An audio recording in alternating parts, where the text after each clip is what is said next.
Bonjour à tous. Alors aujourd'hui, nous allons discuter de la beauté. Qu'est-ce que c'est?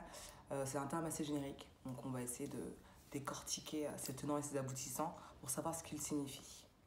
Donc pour la majorité des espèces, c'est le mâle qui doit séduire la femelle et l'impressionner par sa beauté. Donc chez les animaux, par exemple, on a l'exemple ultime du paon qui découvre son ramage pour impressionner les futures éventuelles conquêtes.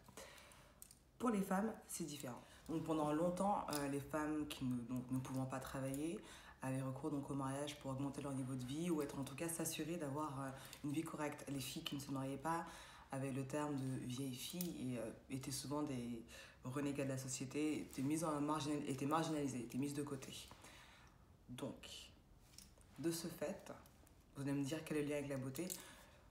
Comment est-ce que les femmes se faisaient choisir pour se marier et se faisaient choisir par des personnes un peu plus élevées d'un niveau financier, d'un niveau hiérarchique? C'était justement par leur attrayance physique.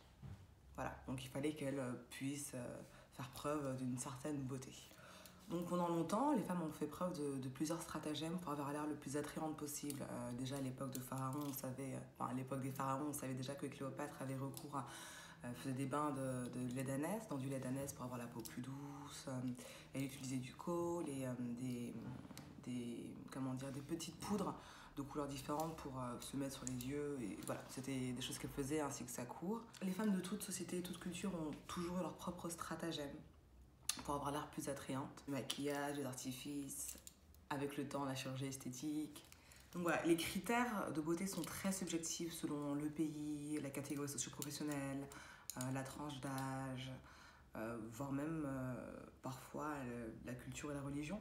Mais moi, ce qui m'intéresse, c'est de me pencher sur la beauté de la femme noire à travers le temps. Alors, quels sont les critères de beauté de la femme noire et surtout comment est-ce qu'elle l'exprime?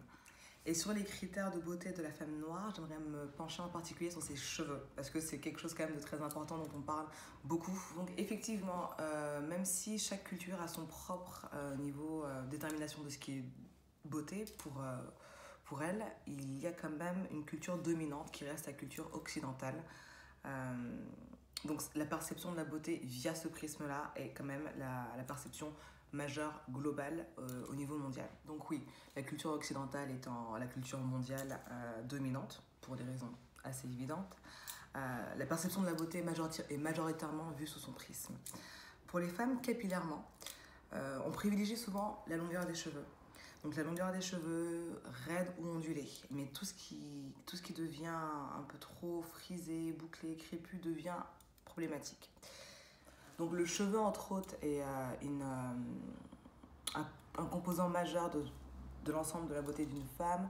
Il me semble avoir vu des statistiques disant qu'il compose à 70% la beauté, c'est-à-dire qu'une femme, selon la coiffure qu'elle va avoir, va totalement changer l'attrait qu'elle peut avoir ou pas. Et donc ce qui est donc privilégié, c'est le cheveu raide, long en général. Pourquoi? Parce que ça reste un modèle occidental. De la même manière que dans beaucoup de pays, les femmes cherchent à s'éclaircir la peau. En l'occurrence, dans les pays africains, ou en tout cas d'afro-descendance, donc soit pays des Caraïbes, Afrique subsaharienne et d'autres, les femmes cherchent à s'éclaircir la peau. En Asie aussi, pour se rapprocher de ce modèle donc occidental. Bon, petit rappel, pour ceux qui ne le savaient pas, ce qui serait quand même un peu effrayant, la majorité des pays dans le monde ont été colonisés donc, par des Européens. Et en l'occurrence, la totalité de l'Afrique, mis à part deux pays qui sont le Liberia et l'Éthiopie. Donc toute l'Afrique, en tout cas 90% de l'Afrique ayant été colonisée, les femmes africaines ont internalisé le fait qu'elles n'étaient pas forcément belles par rapport à ce que les colons leur faisaient faire entre guillemets pour s'assimiler à cette nouvelle culture qu'on leur apportait sur leur territoire. Ça passe donc en l'occurrence par la beauté. Donc, comme je l'ai dit, ça passe par des pratiques donc d'éclaircissement de la peau, mais ça passe aussi par des pratiques de lissage des cheveux. Ça a été instauré, ça a toujours été là, c'était la chose à faire. Et en fait, moi, j'aimerais qu'on se pose la question à quel point on a internalisé ça, en fait, et à quel point c'est devenu une pratique courante.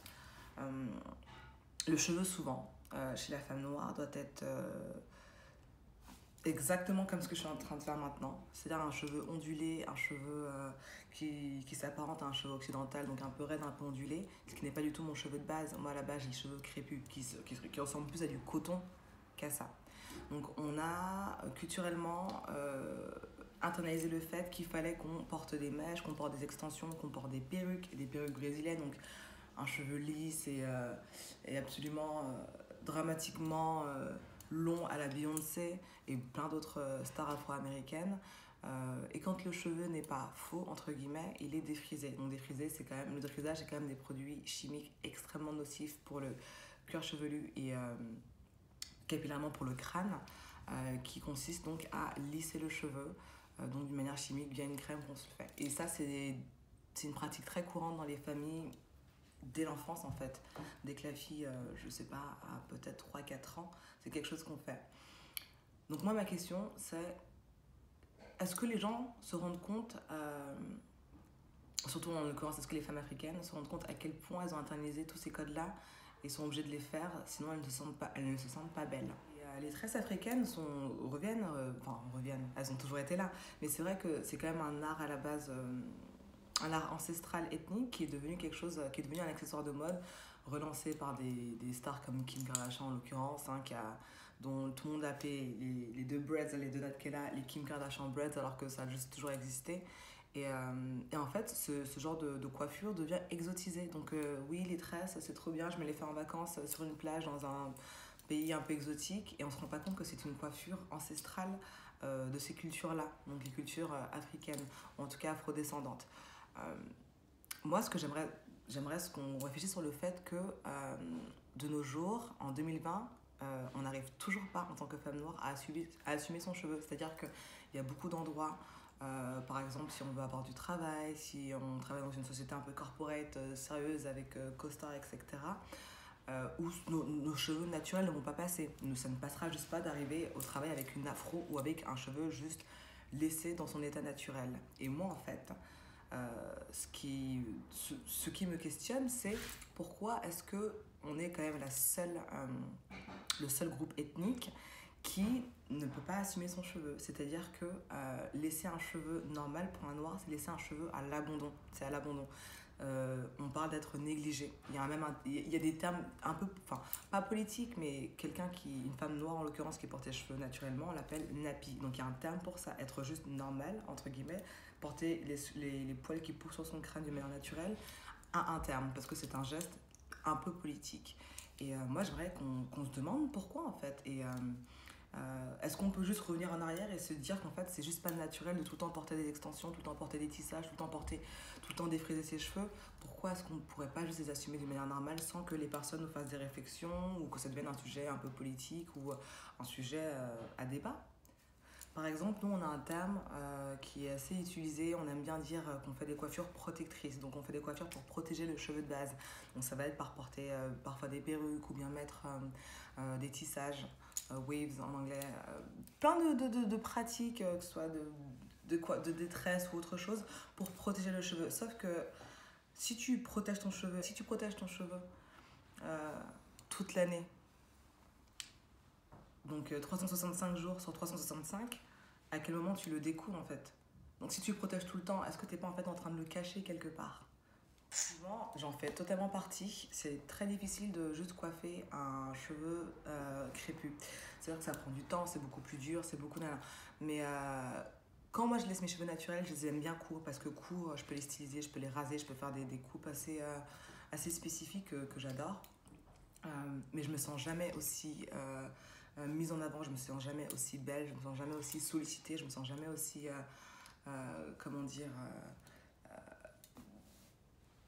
célébrée que quand j'ai par exemple ce genre de coupe de cheveux qui se rapprochent le plus d'une coupe occidentale, d'un cheveu occidental, donc le cheveu long donc qui tombe sur les épaules au lieu de monter en l'air, parce que nous nos cheveux naturels ils montent, ils tombent pas. Et il m'a fallu énormément de temps dans ma vie. Je crois que j'ai commencé à assumer mes cheveux vers l'âge de 26-27 ans. J'en ai 30 ans. 26-27, quand je suis partie du coup vivre en Australie, et je m'étais retrouvée à un moment donné dans un petit village pour faire mon rural work, c'était mon farm work. Je me suis retrouvée dans un village où j'étais la seule noire et donc personne ne pouvait me coiffer. Et avec ma coloc, on a décidé donc de me couper les cheveux et de me les teindre. Et c'est la première fois de ma vie que j'ai pu assumer d'avoir le cheveu à l'air naturel. Pendant mes premières 26 années, c'était soit des tresses qu'on me faisait tout le temps depuis l'âge de 2 ans. Donc soit des tresses, soit on me les défrisait. On m'a même mis des tissages à partir de l'âge de 5 ans. Et donc voilà, toute ma vie c'était un automatisme, un mécanisme. Si je défaisais mes cheveux d'une coiffure, j'en faisais une autre automatiquement par-dessus. Il était hors de question qu'on voit mon cheveu naturel parce que c'était pas assez beau et j'aurais pas été assez belle et j'aurais pas été assez assimilée en fait, parce que c'est aussi une question d'assimilation. Mais du coup, il y a plein d'automatismes comme ça qu'on prend, les habitudes. Par exemple, même quand on fait des tresses, on a tendance à faire des tresses avec des rajouts. C'est-à-dire qu'on va jamais faire des tresses juste avec nos cheveux et les laisser tels quels. Parce qu'on a ce complexe-là de le cheveu va pas être assez volumineux et il faut que la tresse tombe sur l'épaule, ce qui n'est pas du tout naturel. Notre cheveu n'est pas censé défier la gravité. Notre cheveu, au contraire, il monte en fait. Et il est très léger. Et du coup, c'est tous ces questionnements, de me dire comment est-ce qu'on peut faire pour désapprendre quelque chose qui est tellement ancré en nous, qui est transmis de génération en génération, de mère en fille. C'est quelque chose qui est très lourd en fait. Et est-ce qu'on peut apprendre à s'aimer sans tous ces artifices-là? C'est ça qui est très important aussi. Donc bien évidemment, il y a plusieurs critères à prendre en compte qui font que c'est pas facile d'assumer quelque chose que toute ta vie, de génération en génération, on a trouvé laid. Donc que ça passe par les traits négroïdes, en général on veut s'affiner le nez, quand on fait du maquillage contouring, c'est toutes les phases à affiner, c'est le nez, voilà, les traits comme ça. Maintenant les grosses lèvres, ça redevient à la mode, les gens se font des injections, mais moi quand j'étais petite, c'était pas si à la mode que ça. Le teint, on cherche à l'éclaircir, le cheveu, à le raidir. Et en fait, je pense que c'est surtout beaucoup de petites combines pour se faciliter la vie, en fait. C'est-à-dire que, étant donné que le modèle de beauté absolue répond à donc, la norme occidentale, la plupart des femmes qui n'y sont pas essaient d'y répondre un maximum pour pouvoir avoir un maximum de chance. Parce que, bon, certes, on n'a plus besoin de se marier maintenant pour avoir une vie décente, mais ça reste quelque chose d'assez important pour beaucoup de personnes d'avoir un maximum de choix de prétendants, un maximum de choix de reproducteurs. Et ce choix-là passe par le fait d'accepter les codes qui sont donc ceux-là, en l'occurrence pour la femme noire. Pour la femme, en général, les codes sont beaucoup plus nuancés, mais ils répondent en général souvent à la même chose, c'est-à-dire la symétrie des traits, le teint frais, parfois même limite un peu juvénile, c'est-à-dire pas non plus trop jeune, à part si vous avez des tendances pédophiles, mais bon là c'est pas le top. Mais voilà, un teint assez frais qui rappelle donc une jeunesse et donc une fertilité maximum. Des courbes encore une fois symétriques et généreuses, donc c'est-à-dire que même si vous êtes très mince ou bien très opulente, il faut que ça respecte une certaine harmonie. Le fait qu'on aime la jeunesse. Donc on aime la jeunesse parce qu'en fait, c'est d'un point de vue de fertilité, c'est ce qu'il y a de mieux.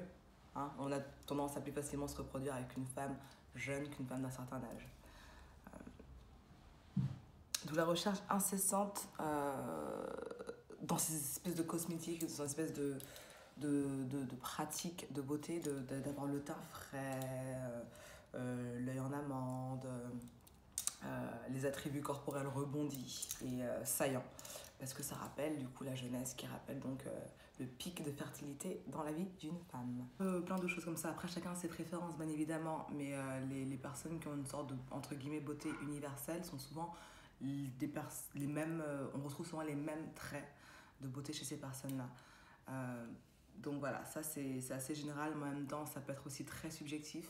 En l'occurrence, en ce qui concerne la beauté de la femme noire, c'est vraiment beaucoup porté sur le fait de se rapprocher un maximum donc, de critères occidentaux.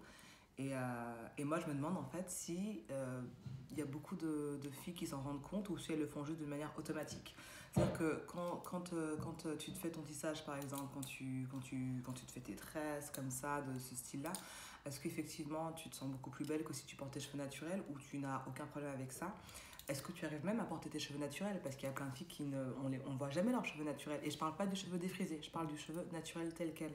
Est-ce que c'est plus difficile au travail? Est-ce que c'est plus difficile pour avoir des opportunités professionnelles ou bien des opportunités je sais pas moi, par exemple, avoir un appartement ou...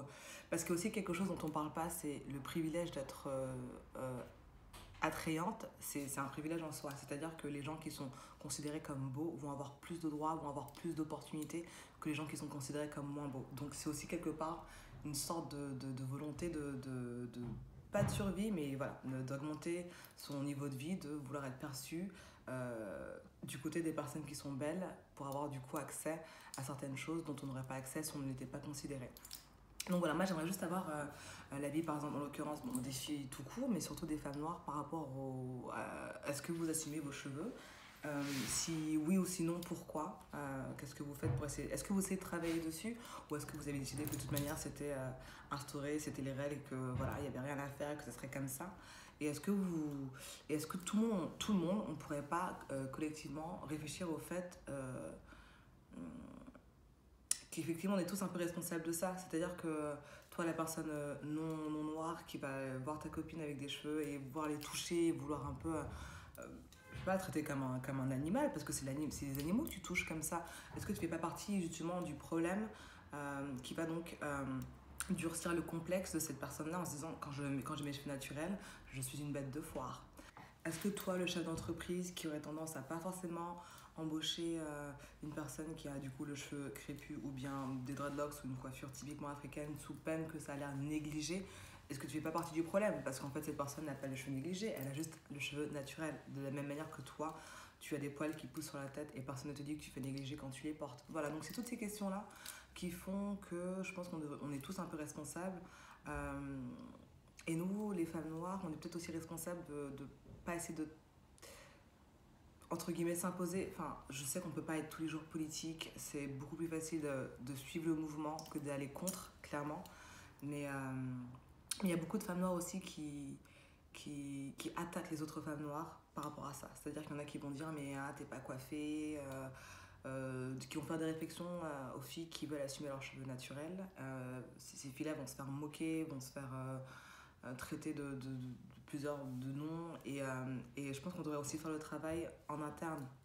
Donc nous aussi on devrait ne pas oublier que ces normes-là nous ont été imposées et que ce n'est pas les normes ancestrales. C'est-à-dire que nos ancêtres, elles se sont pas levées avec des wigs et des mèches comme ça. Non, non. Donc faut pas oublier d'où ça vient.